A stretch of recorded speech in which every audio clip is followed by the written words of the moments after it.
How prepared do you think Kenya is to receive the COVID-19 vaccine?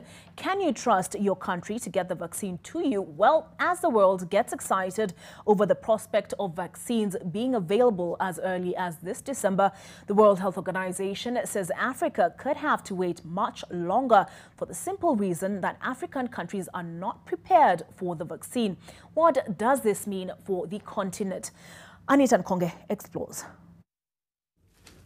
Vaccine nationalism has become a prominent topic recently, particularly due to the COVID-19 pandemic that has seen countries and pharmaceutical companies race to create a vaccine.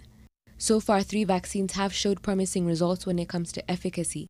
Kenya, through the Ministry of Health, has expressed interest in acquiring the AstraZeneca vaccine if proven to be effective. However, though this may be overall good news, the World Health Organization says Africa cannot handle such a massive immunization drive because it is simply not ready.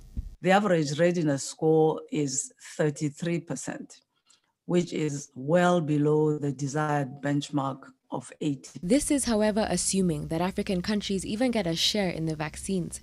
The continent still has to compete with richer countries with greater financial muscle to buy the vaccines. We do know that African countries are concerned and hoping that pre-ordering of millions of doses of vaccine by wealthy countries will not disadvantage their accessing supplies. We are advocating for equitable distribution of every batch of vaccine that is being produced. Not that one part of the world gets it and then the other ones get it later. The experience we had with HIV medication is still very fresh in our minds. We lost nearly 12 million people over a period of 10 years because the medication was expensive, inaccessible. And we do not want to repeat that sort of experience again. Negotiations have already started with vaccine producers to ensure vulnerable groups access the vaccines. We are in discussion with the manufacturers so that we can have manufacturing on the continent. Local production is going to ensure that we have more doses being produced globally and more doses being available here in Africa. If we do this, we can be able to arrest the pandemic, and our target is 60% of the African population should be vaccinated.